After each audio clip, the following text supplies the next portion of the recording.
tonight we've got an excellent treat in store for you because I think this is the first time that she's been on one of our variety shows. So please, a warm welcome to Tina Högström. I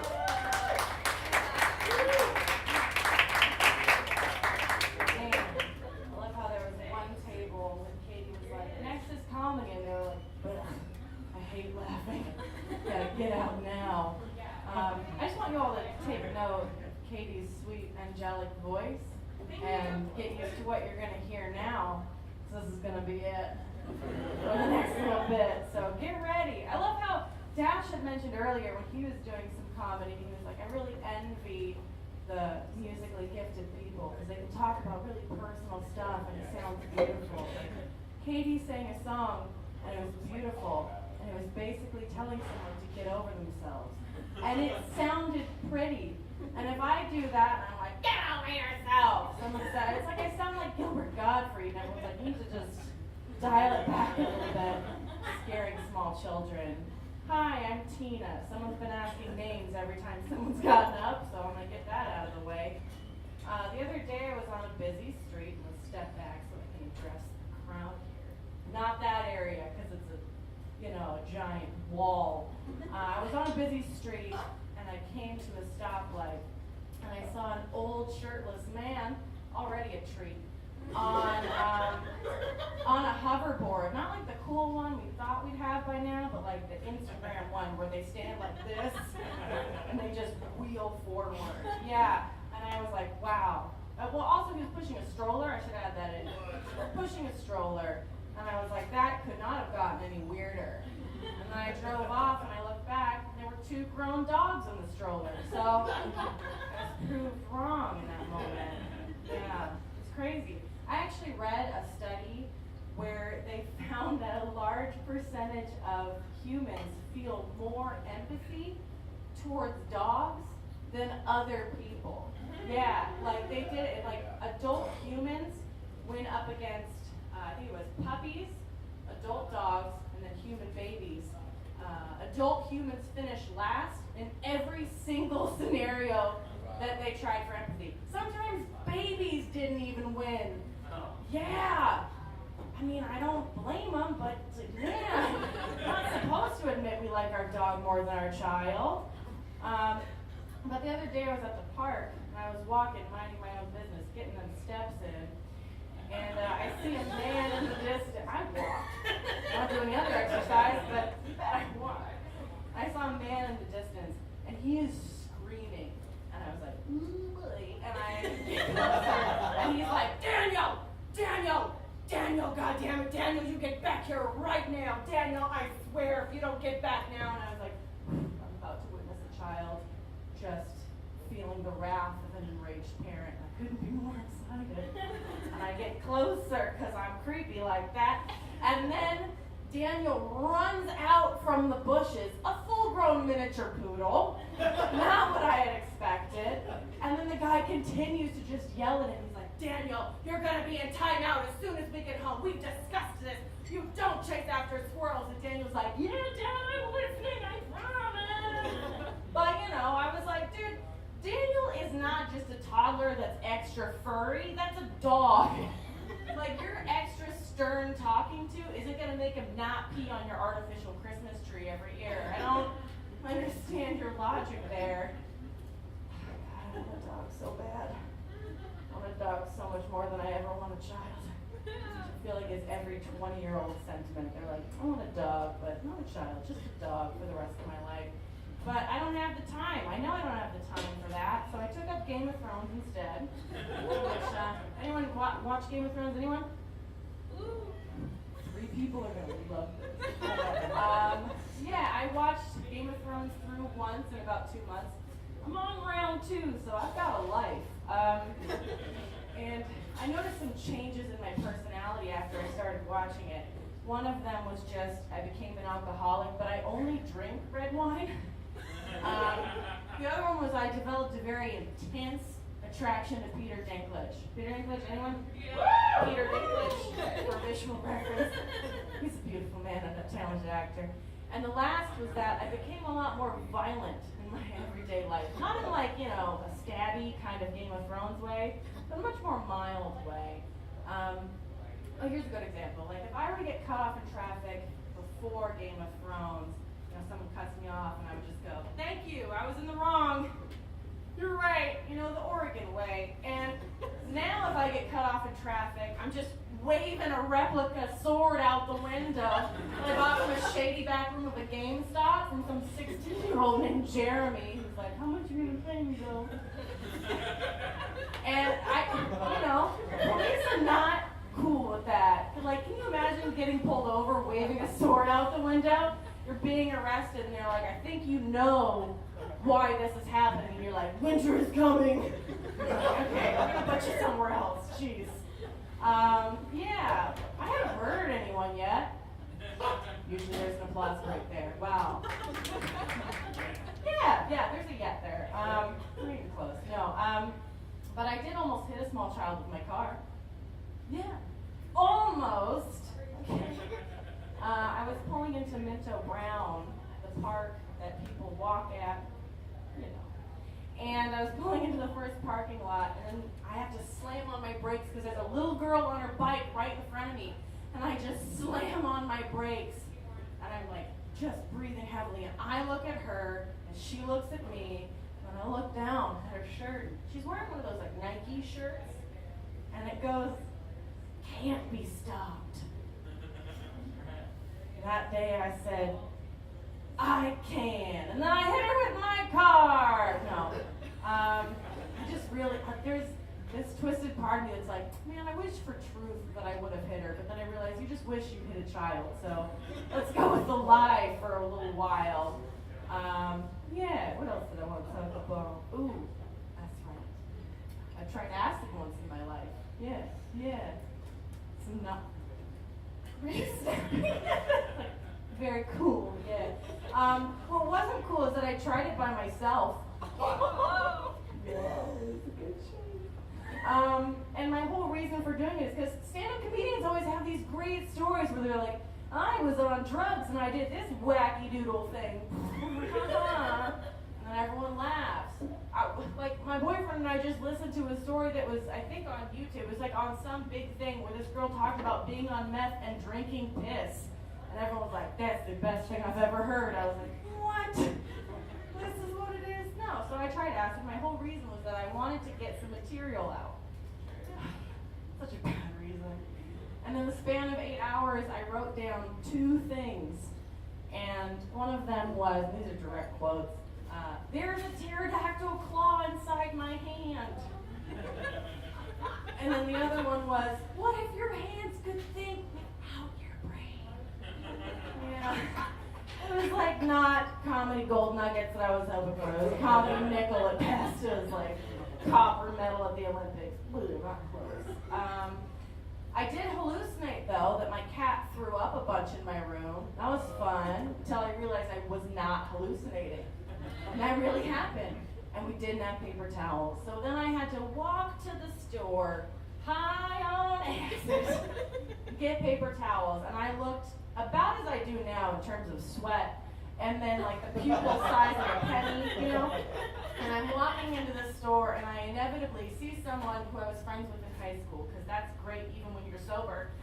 And she comes up to me and she's like, "Hi, Tina, how are you?" And I'm like, "My cat threw up, I got supplies!" And I have paper towels in one hand and a big bottle of ginger ale in the other, because apparently that was necessary. And she was like, "Okay, that's great." And we had like a long, awkward pause of staring, and then I just went, "My hand said that I needed to go now." And left. And the most alarming part of this wasn't that whole scenario. It was that after that, being friends in high school, seeing me in my slick, sweaty, damp state, she didn't text me afterwards to be like, "Hey, you okay?" Like, then literally a couple days later, I went and I got pizza with a friend. This is going to tell you a lot about who I am as a person and who my friends think I am. I got pizza, and I decided I was going to be good and just get 1 slice of pizza instead of my usual 2 or 3.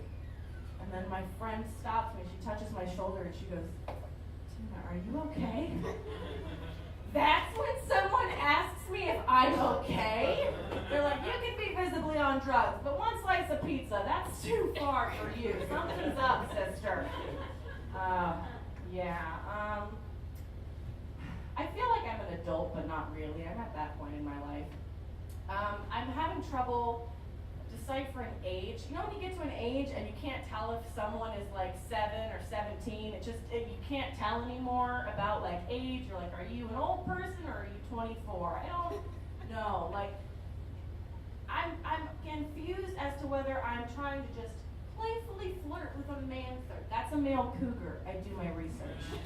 Or if I'm just trying to do it with an old dude. I don't know that ground. Like, are you a manther or are you elderly? I'm trying to go for the fine aged glass of wine. Okay, not like a room temp V8. You know? Like, am I dating you for the riveting conversation about World War II, or am I dating you for your AARP membership benefits? I don't know. 20% off Cirque du Soleil sounds pretty good, Horace. That's an old person name, isn't it? You don't meet someone 20 years old named Horace, I will tell you that. I used to work at a really fancy restaurant called Applebee's, and when I was there, thank you. When I was there, I used to get hit on all the time by one specific guy. I wouldn't put him in the manther category. He was like a 65-year-old trucker, and he would come in all the time, and he would get like this, close to my face, and go, you got a beautiful smile. And I would go, your 7 teeth are quite charming. I like the way they glisten under these beautiful Applebee's fluorescent lights. Thank you. Yeah, and one day, yeah, I know, there's a bomb. One day he heard me, he was coming up, like, hello? One day he came in and he was like, I got a present for you out in my truck. Which is like the last line any victim hears in Criminal Minds. And I was like, you know, as much as I hate my job, I have this sneaky suspicion that I would hate being kidnapped a whole lot more. So he goes out to his car, his truck, excuse me, that's an important difference to him. And then he comes back with a hot pink sweatshirt. And then, if you can't tell, that's my color. And on the front of it, it says, Country Angel. And there's antlers coming up out of the words. And then I went, thanks. And he went, turn it over. Sure enough, I turn it over. To my sweet misery, the whole back is covered in words. And it says, heard you were looking for me. The name's Trouble. Yeah, your awkward silence is about how I felt. And, you know, just because I'm not Sweet Randy's Country Angel doesn't mean she's not out there. Okay, I believe in true love, right? I've seen 27 dresses, I don't know. Grey's Anatomy, what is it? So I believe that there's true love out there. I believe that he's going to find his country angel, you know? She's probably wandering around in Wallace Marine Park, because that's where the homeless lady was that I gave the sweatshirt to. I really liked that at the end when you all went, bah. That's exactly what I wanted. That wasn't the weirdest job I'd ever had, though. For one whole season, I was a minor league baseball mascot. Don't know if you've heard of the Salem Kaiser volcanoes, but everyone else has. No. But for one season, I was their mascot, Crater. Yes. That was my greatest role to this day. It was a rough time. And if you'd ever been to one of these games in this, like the season of 2015, ever seen one of those games, you definitely saw me in a mascot suit. If your kids ever went to any of these games, they definitely punched me in the stomach. A lot. But to be fair, if I was a small child and I saw just a 7-foot-tall, half baseball, half dinosaur billowing at me at 5 miles an hour, I would have just drop-kicked it in the face and headed straight for the pretzel stand. It's terrifying. Half baseball, half dinosaur named Crater?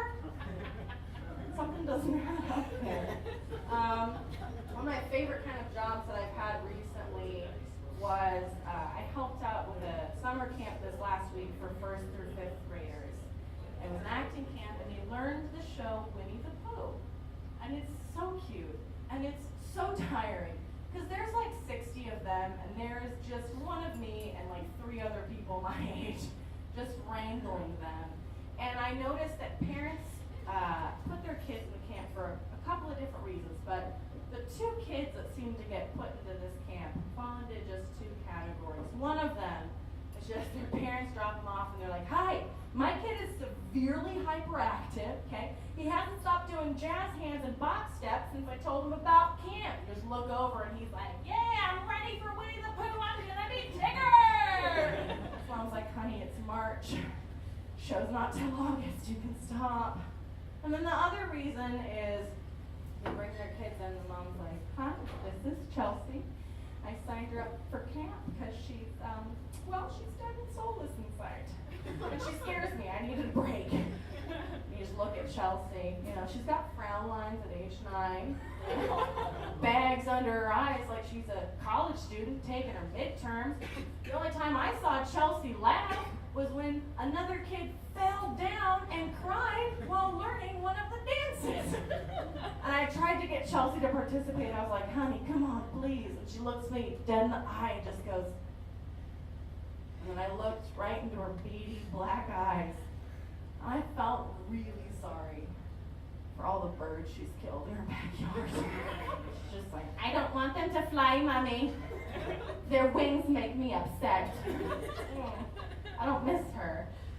But midway through the camp, it was Wednesday, camp ends on Saturday, they have their show, their last rehearsal is Friday. Wednesday, we find out the girl who plays Rabbit dropped out. Now, for those of you that don't know Winnie the Pooh, Rabbit's a pretty crucial role in the show.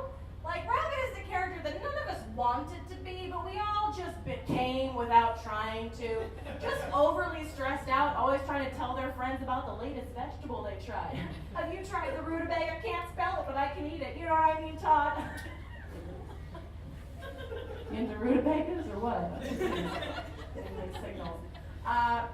So then the director approaches me. She's about my age, and she goes, "Hey, Tina, how would you feel about playing Rabbit in this children's play for the children's parents and family?" And I was like, "Hell yeah, sign me up." And I was so excited. I was like, "This is easy. I'll get back into my high school theater mode. This will be great."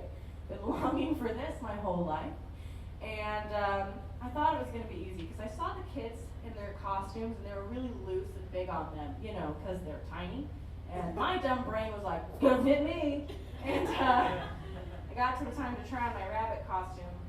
And then I'm getting it over my legs. I was like, "What a cinch. You did it, Teen Beans." And then I get it up to my sweet tum-tum and I was like, "Uh-oh. I wish I'd never eaten anything ever. Wow."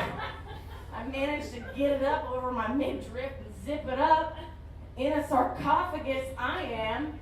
Felt like I was just a summer sausage at the Oktoberfest, like I'm gonna bust right out of it. God, the costume, mind you, is 20 years old. Built for a child. There's a rip in the crotch. Okay, they sewed it up and it came undone the day of the show. Their solution? Shiny gold duct tape, my friends. Just leave it in a straight line to my coot. Real great on stage. Yeah. And initially I think it was alarming for the children to see me in this get-up. But just imagine how much more startling it was for the parents to see just like a 9-foot-tall, disintegrating Rabbit looking like the bunny from Donnie Darko walk on stage. Like the kid's last line before I come on is, "Who's good at puzzles?" And I just walk on, "I'm good at puzzles." Starter, like, that's my time, thank you.